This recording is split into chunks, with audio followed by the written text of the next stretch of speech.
Hello, everybody. It's Emily here from Bossed Up. Welcome to today's Career Crush Q&A.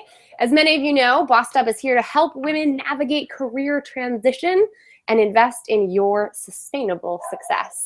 And today's Career Crush Q&A is part of that broader mission by helping you see behind the scenes from women who I have a total career crush on, to hear more about how they got to where they are, and really to get the good, bad, and ugly learned all along the way. These are candid conversations, and so it is so wonderful to have a good friend of mine, Jessica Leigh Lyons, an incredible life design coach here in Washington, D.C., who is also our featured happiness and mindfulness trainer at Bossed Up Bootcamp.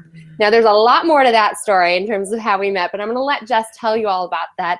And one final housekeeping note: keep in mind that your questions are welcome and encouraged throughout this conversation. Tweet at us using the hashtag CareerCrush, and feel free to tweet directly at BossedUp.org and Jess Lyons _, which are our handles on Twitter, and we can keep this conversation going. But in the meantime, turn down your volume a little bit, because Jess and I get a little loud every time we are on together, whether it's in person over coffee or on the hangout like this one. So Jess, welcome to today's Career Crush Chat. Thank you so much for being here. Thanks, Emily. It's really a joy just to be on with you. And I think I was saying earlier too that when we get together, there's a lot of excitement and a lot of laughter. So I'm glad you warned everyone about the volume thing. It's a real thing. It's a real thing. Totally. So I'm so happy to join you. And I did want to share a little bit about where I had come from. And then I'm happy to give any more background or answer any questions. But I actually started my career teaching. I was an elementary school teacher, and I got my master's in teaching. And I loved being with the kids. I loved being around with the students, but what I didn't love was teaching fractions. I cared more about how they wanted to learn rather than like the intricacies of phonics and teaching fractions and all of those pieces. And so when I left education, after about 3 years, I left my prominent teaching position and decided to make a transition into just another realm in education. But I was there for a number of years out in Portland, Oregon, and that was also an incredibly fabulous learning experience, but I still knew like, not this. So when I left education on the whole, I decided that's it. Like I need a change. I need to make a transition. I need to try something else. And I've shared with you that I was really angry. I was angry at the system.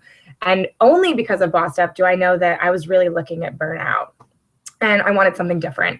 So I took a job. Where Mondays were about me and my cubicle and my computer, and that was it. And it was this huge sigh of relief. I don't have to show up for a million children and handle all the emotions and do the teaching. And it took me 2 weeks, 2 solid weeks of almost being on vacation and getting paid. And I knew this is not the right thing. This is not the right thing. It's not the right fit. It's not the right work. Well, now what? I landed in DC, totally lost, and I made all the turns that I could have on that path, and I did not know what to do. And about 9 months at that job I've been there for 9 months, languishing behind that computer, and I found Bossed Up. And I went to Bossed Up, the very first one. There's so much energy, so many incredible women, and their opening exercise is the visioning exercise, which I shared with you. And I had this vision, and it was so clear. I wanted to be a coach. I wanted to own my own company. And I really wanted to be running workshops that were similar. And I had like a house in the mountains, like those like wonderful things, and an amazing man, like all of that stuff, right? That was there too. But I really felt clear about what I wanted to do next. And it had been something that I just was struggling to make a decision on. I was in a relationship that wasn't working, and that was ending. And so Bossed Up was sort of this, okay, there's another step for me. And in that time, with the accountability that the Bossed Up women provided, and the kind of women that they were, supercharged, really animated, and also admitting to the struggle, I was able to say, okay, I want this, and I wanted enough to invest in it and take the next step.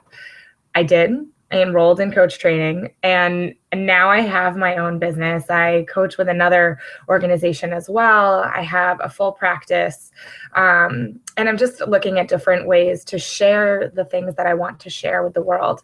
But It's been a journey. Yeah, and that's what we're going to dive into some more, because it's just so incredible, the path that we've both sort of followed now. I feel like we're on parallel tracks here. And just to give our awesome viewers some background, so when you came to Bossed Up Bootcamp, that was July of 2013. That was our very first event ever.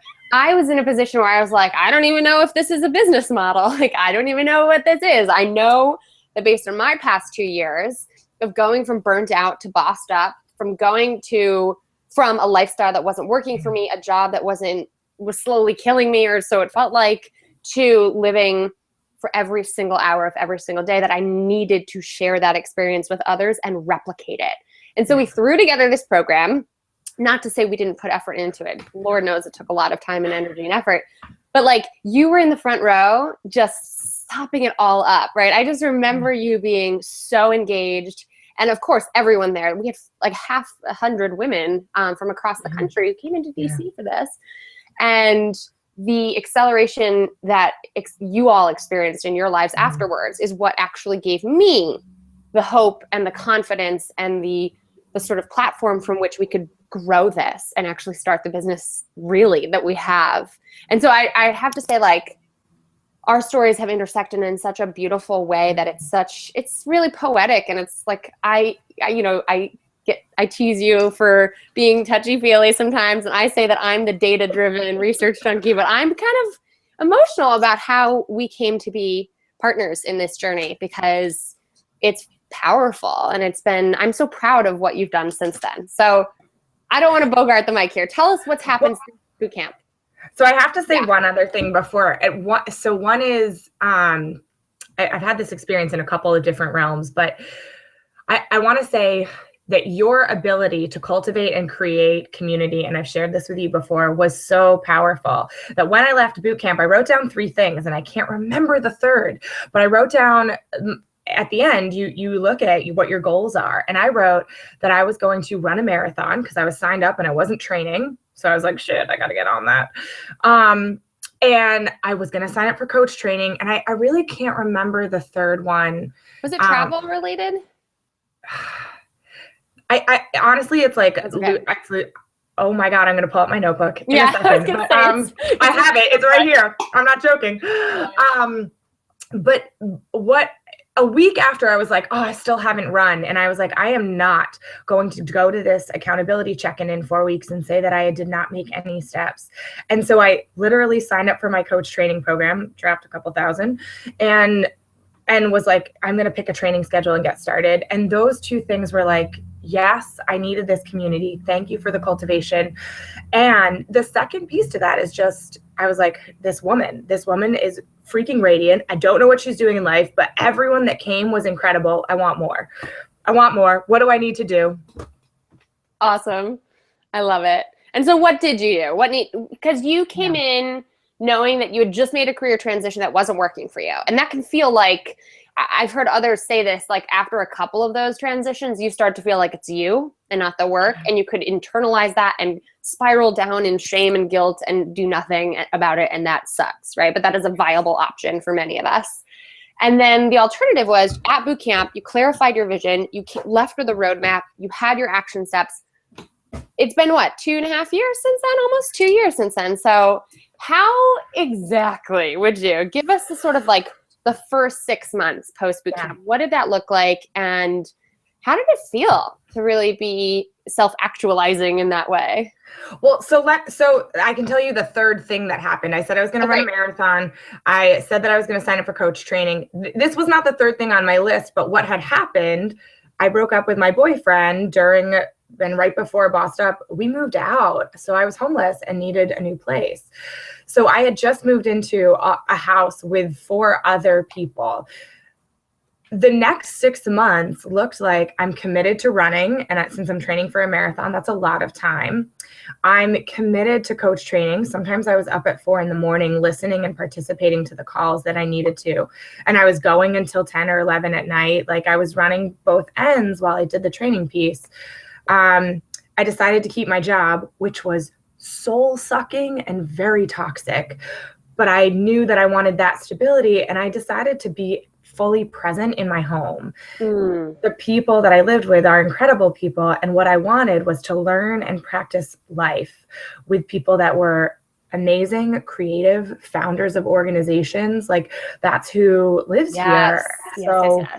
So that the 6 months looked like a lot of tears. Why am I still at this job? Is this a reflection of who I am and what I want? Did I make big mistakes, and how do I get out? And yet being conscious that, like, the job is funding the training. The job is funding the training. This is hard right now. This is hard. I can do it. Mm. And I cried a lot, right? Like, I really built a support system of people that also were like, it kind of sucks and it's okay. Like, I love that. I think that's so important because, you know, no career transition happens overnight. It takes years, right? So tell me more about your squad, because I just Instagrammed, you know, an Instagram about the importance of community, really. That's like, you know, having a boss squad really means to me. And so I have learned sometimes the hard way how to rebuild a community that reflects the person you want to be, that sees your vision and reinforces your aspirational self. What role does your community play? And we were literally just talking about this before we went on air, because it's a constant challenge for those of us who are so focused on work to remember, I was just thinking the past 2 days have been kind of tough for me. My like relationship meter or like love meter, and this isn't a reflection of my boyfriend by any means, but it's low, you know, like remembering that I need to reach out and say hi to people and hang out and put some effort into those relationships because it's reciprocal. Like, how did that reinforce your transition? Okay, so let me say first, there are so many streams here, and I think that's true for everyone. And on the entrepreneur journey, or even in your life, there have been moments where, and I wrote a blog about this recently, where you're lost. Like, who do you go to? Who are your people? When I came to Bossed Up, I was very lost. I'd been in DC for a year. The relationship wasn't working. I was lost in my career. I didn't feel like I had a lot of people. They were a phone call away, but that wasn't enough. What I love about what you just said is you just spoke to the community that will hold the vision of who you want to be. That was really critical. They will hold the vision for who you want to be. So I'm going to share, I get community from a lot of places, and it's different from how I know others to be. So I also want to share it because I want to empower other people you get to decide and you get to define. So I will say that one community where I was like, yes, was Bossed Up. The women that it attracts are go-getters, but also women that are able to say, there's something that's not working and I don't know what's next. I needed to know it was okay to not know. So the women that are attracted there, like the women that come to you, I also am like, whoever is around Emily are good people. Like, I want them. I don't miss happy hours because I get juice from that. I have to say, I have aunts that live in the city, and being near family was actually really critical to be connected, rooted, all of those things. I love that. So honoring that was a big step. Right now I get community in different places. I think I mentioned that I live in a group house. I'm going to tell people already know. Someone came to my house the other day and was like, I know you. I was wearing not like makeup still on my face from the night before, just FYI. Not always pretty. Anyways. I tweeted something from 2 weeks ago when I was getting ready to go to New York for our first power hour there. And I was like, last night's makeup will work for today, right? I tweeted that out because God knows that is a thing. Sometimes life is happening faster than you'd like. But I live with people, and I've lived with them for 3 years. So the things all of us have quit our jobs. Like, every person has quit their job. 3 of us actually work from home now. We did not when we first moved in. We are entrepreneurs in our own ways. The kind of life that it takes to go through that kind of living, to talk about, to have a tiff over the garbage and who's cooking dinner, and those things I will share with you really taught me about how I wanted to be in relationship with people. Like, I wanted practice in romantic relationships also. Yeah. And that kind of vulnerability and interaction, for me, that's what it took. So that is a huge community. There's a lot of celebration. There's a lot of being seen. There's been a lot of grief and loss. There's been a lot of struggle. And those things were really important for me.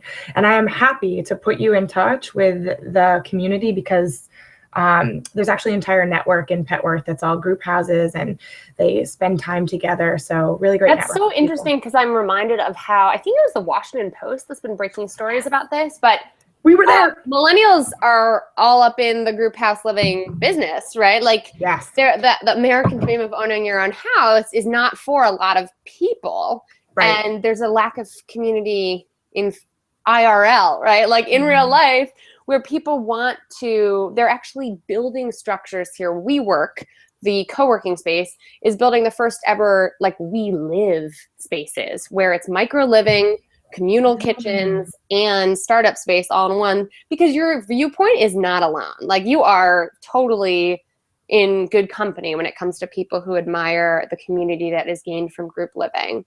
I am not in that community because I am shockingly introverted most of the time, but it's really cool. I think it's a really important component. Maybe it's because I had 6 people in my house growing up and I shared my room half of my life with my baby sister. So I'm sort of done sharing the garbage can. and that's, you know, there are a lot of people that have very differing opinions, and I think all of those are wonderful. And I will tell you that as I've started the business, I'm way more introverted and it's harder. Because you're in front of so many people, your energy is what people buy as a coach, right? Like it's your talent, your skill, your ability to help them get to where they want to go.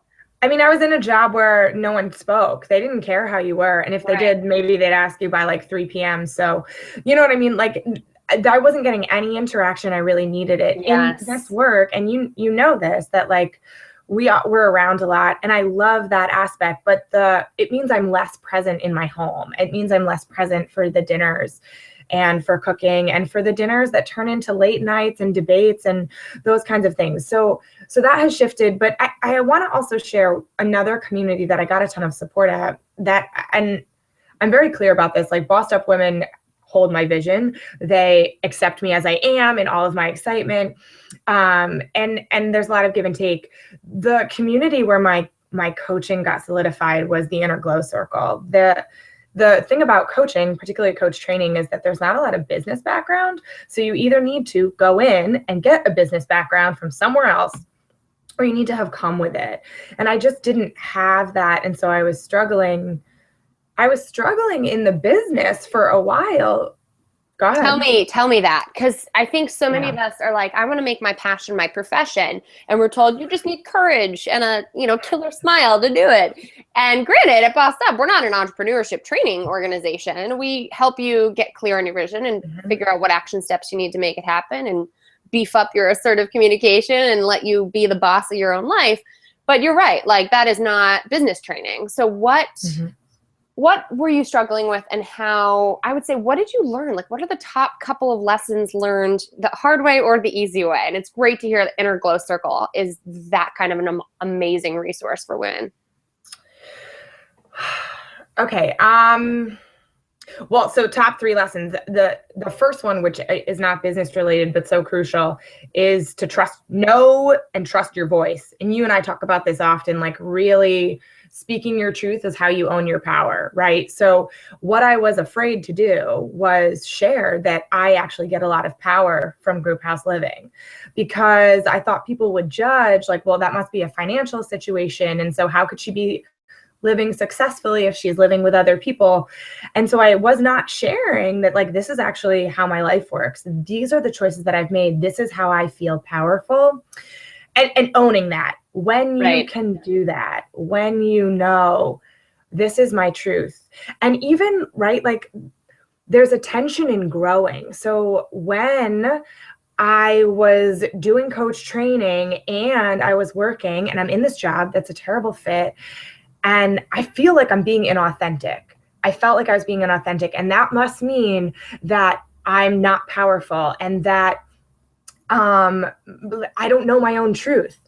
That's not true. What was true was that was a point of tension. That was growth. So the number one thing is, what is actually true for you right now? Freedom to say, I hate this. And also, I love this. Because when you can speak what's true for you, you start to come back into like, okay, yes, this is the next step I want to take. I love that, because it also reminds me that blind leaps are not good career advice, right? Like telling yourself, you just really got to go for it. You got to really commit. You should take that unpaid internship for 2 years and you should find a way to make it work. Like that is incredibly naive and ignorant advice. And the part, this is something I talk about ad nauseum. And it was the first video we put out in our YouTube channel for this year when we started doing weekly video series on the 3 steps that anybody considering a career change has to start with. And guess what? They're baby steps. They're small. And it starts with intention and communication, not quitting, period. Right. So, and I will say too, I'll be really truthful that I'm someone that thought I had to bag it all to make it happen. And as I went through the process, I wished that I more trusted the tension of that space.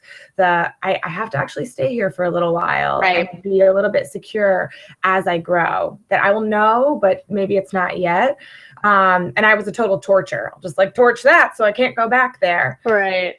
I think the second piece of advice that I don't know that I would listen to. Like, I want to be like, hey, younger self, when we do this again, like maybe in your dreams, like listen, okay? And I still don't know if I would have in my waking hours, but sure, to hire someone to help me with the business and the financials. Yeah. I was terrified of money. I was really amazing at like making enough money to cover things. I would like put a trip on the credit card. I put Bossed Up on the credit card. Like I would just put it on the credit card and be like, I know that I'll figure that out. And I always can.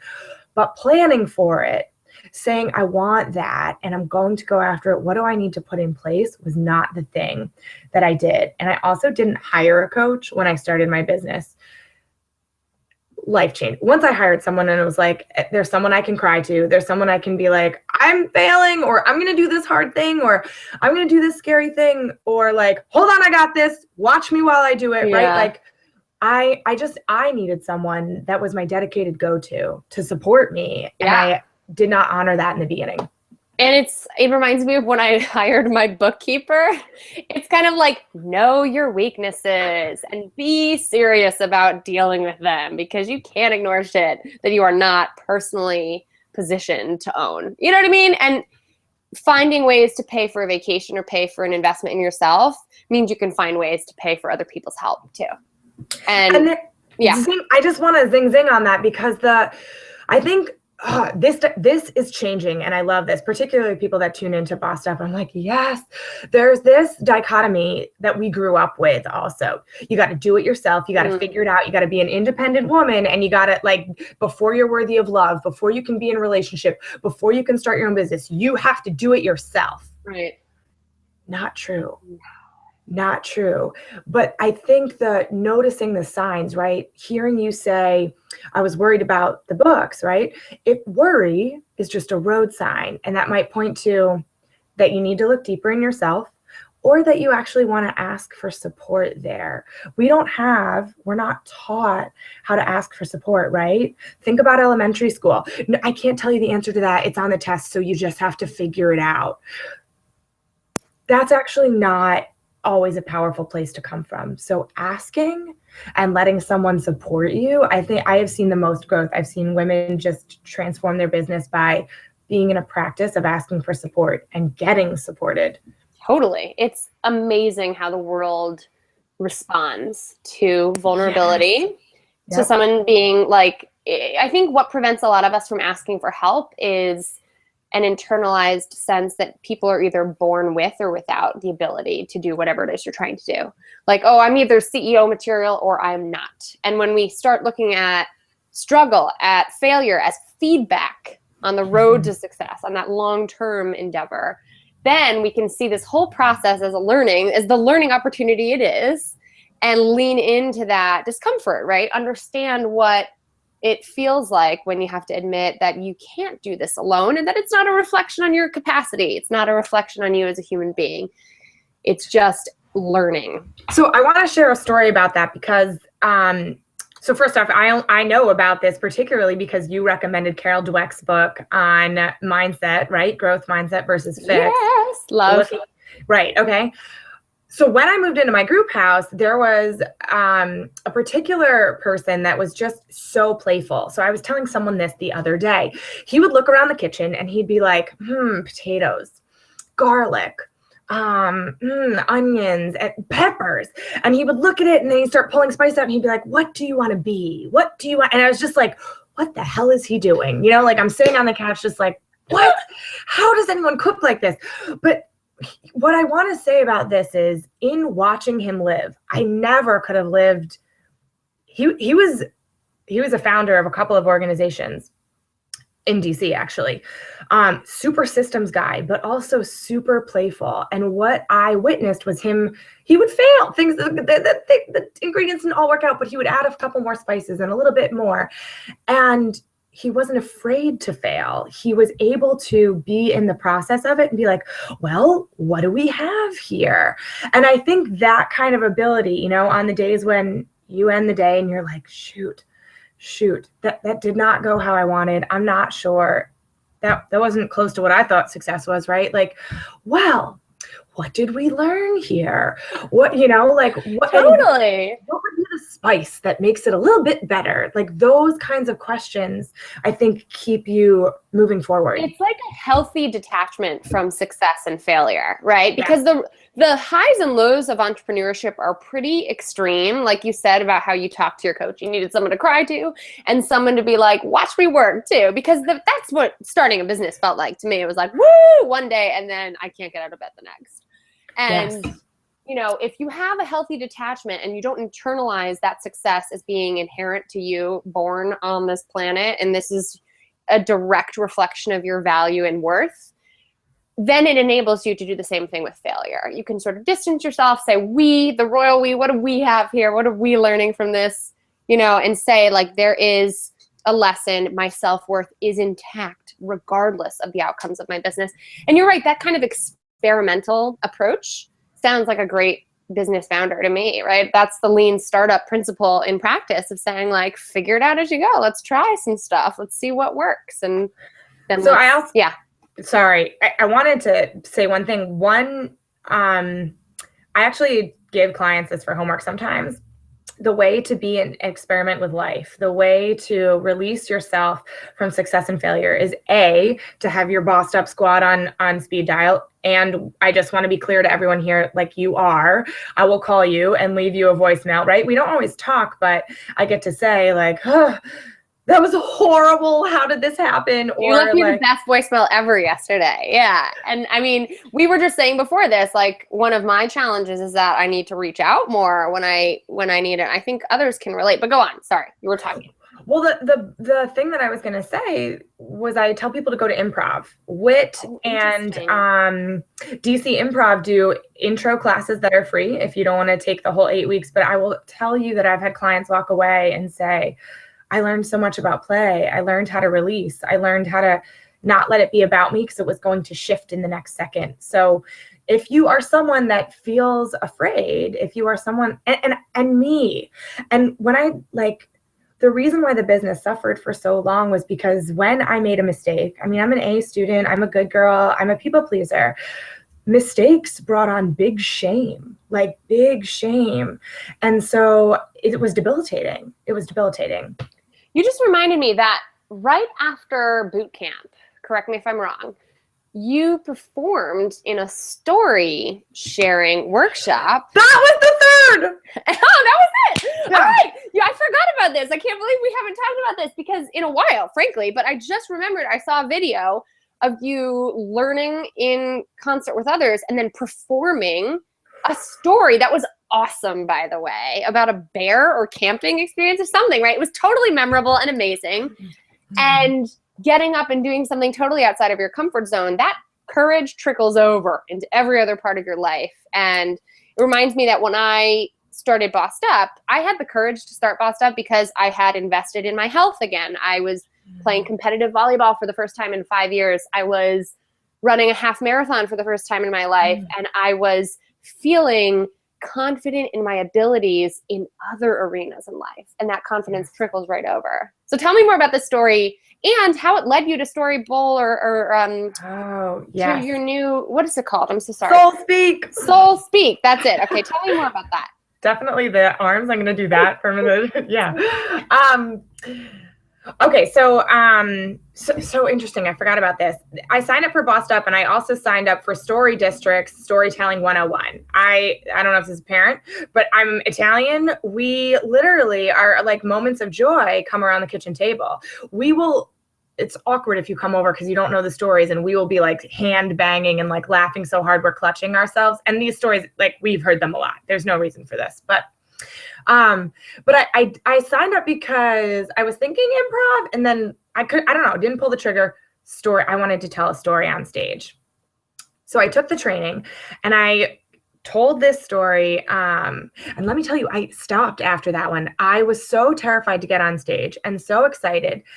It was such a vulnerable experience. And so I'm training for a marathon. And let me tell you also that I'm training for a marathon. It was something I thought I could not do. I was training alone. I didn't have a running buddy. And so I didn't think I could start a business. I didn't know if I could run. And telling the story I felt alive when I was doing it. And I was like, this thing. But one of the questions they ask you in training is, why is this important? Like, we don't really care about your story. Everyone in the audience cares about the universal truth. What is this really about? And I always told stories just to be funny. So having to tell someone what it was really about, and you can watch it on YouTube. You can Google me and we'll have to tweet it out because it's awesome. But the truth of the matter was, what the story was about was really my partner being so incredible and keeping me safe. But we were also in struggle in our relationship and had just, broken up. So those questions were difficult for me. And you show up on stage and you don't tell the whole story. You tell the part that works for this audience.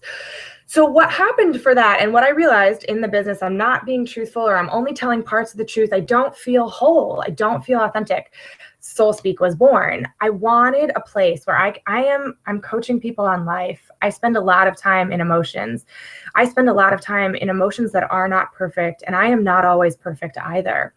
And I have a lot of tools in my back pocket. I go through similar things. And what I wanted was a place to come with women who are amazing, who were not, the story was imperfect. And I also wanted to I wanted to be, Brené Brown talks about this in Rising Strong, but I wanted to be with women that were in the rumble. What happens when you don't know the end to the story yet? And also, when you come to Bossed Up, we're looking at solutions also. You may be stuck, and that's okay. But we're also saying, action. We're going to take some action from this place. It's okay, but action. And that's necessary. What I wanted at Soul Speak was a place where you came and you got to be with what is. What if we stopped running from shame? What if we stopped running from fear? What if we stopped running from confusion, from uncertainty? What if we stopped running from exhilaration because we were afraid something bad was going to happen? Like, what if we could actually all be in the same room and experience each of it? And that was pretty much, it's a small group of women. It's 15 women. The next one is March 13th. We've talked about different topics. We just did one on moms. We've done grief and loss. Wow. There's something really magical about the women that come. There's a lot of sharing, and there's a lot of also leaving it. Like, it's been seen. You've been witnessed in that, and there's nothing wrong with it. There's nothing that you need to fix. It just is. And then you get to go back to your day. And the connections have been incredible from some of the women that are there also. Just, it's very close to my heart. I feel like it's such a human need, one of those basic human needs, to be seen and to be heard.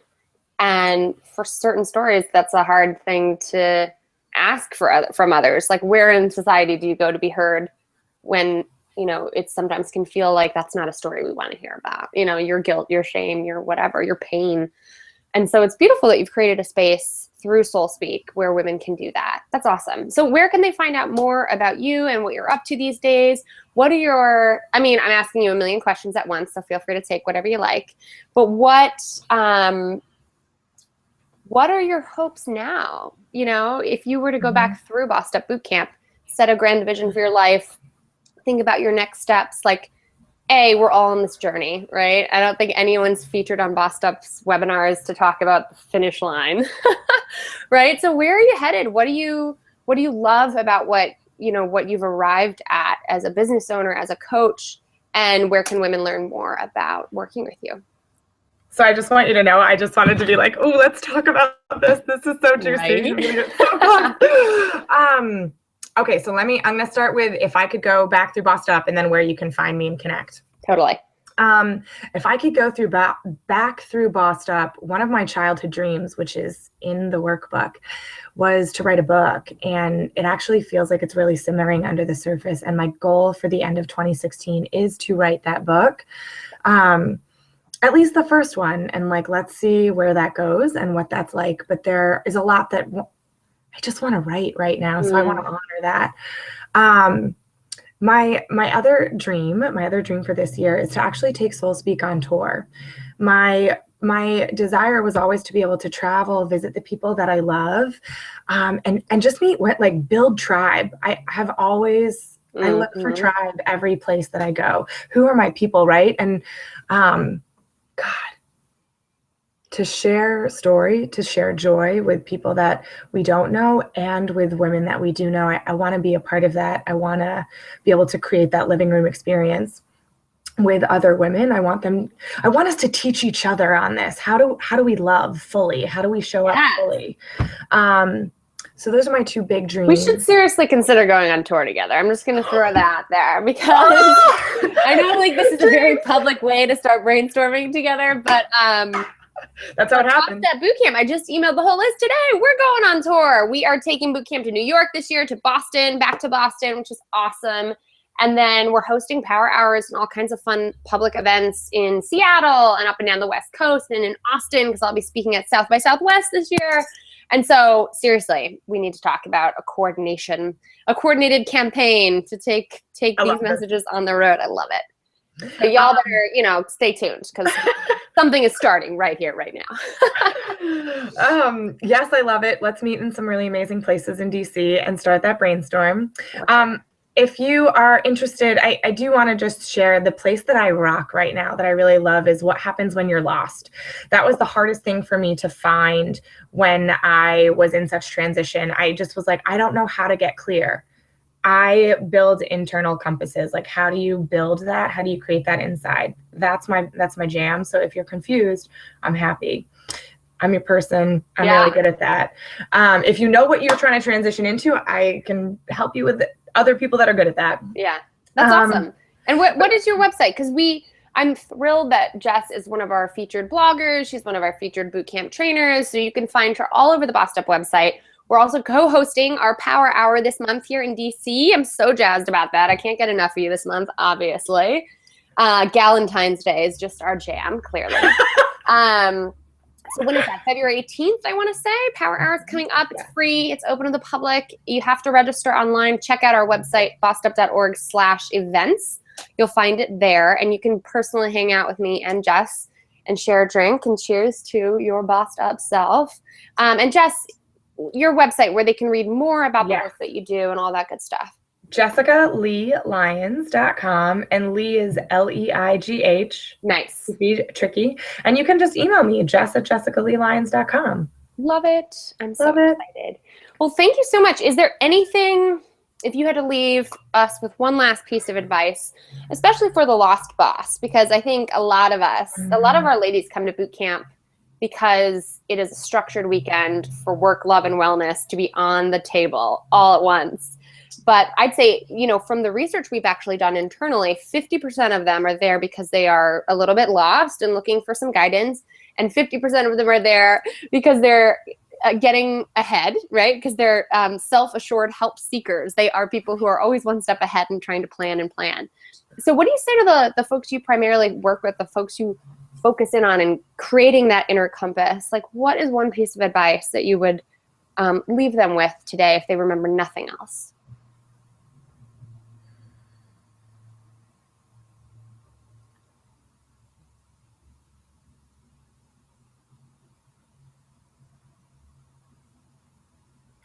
Okay. Sorry, I had to big like question. That was a big such a good question because that was the thing that frustrated me the most. Like, tell me the one thing I want to do. I'll do it, whatever you say. Sure. The one thing that I would say is that it is a journey. This is a journey. I had a friend once that said that I've been in this landscape before. I've done this before. And here's what I would say to that. Yes, you have.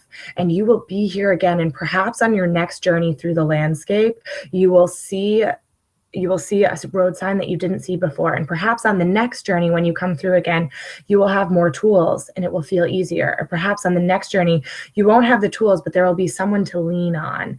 And so trust that this is a practice and you are on a journey and you are gathering what you need right now. So just be on the lookout. I love that. And it's a good reminder that this is not the end, right? It gets better, frankly, to borrow a very important phrase from other great organizers. It gets better. Well, thank you so much, Jess. You are such a soulful sister. I love hanging with you and I can't get enough of you. So let's hang again soon, shall we? Thank you so much to everybody who tuned in. Keep the conversation going on Twitter. #CareerCrush is our hashtag for this conversation. We've got questions and comments and all kinds of good stuff that came in throughout this that I've been monitoring on the side here. Thank you for your input.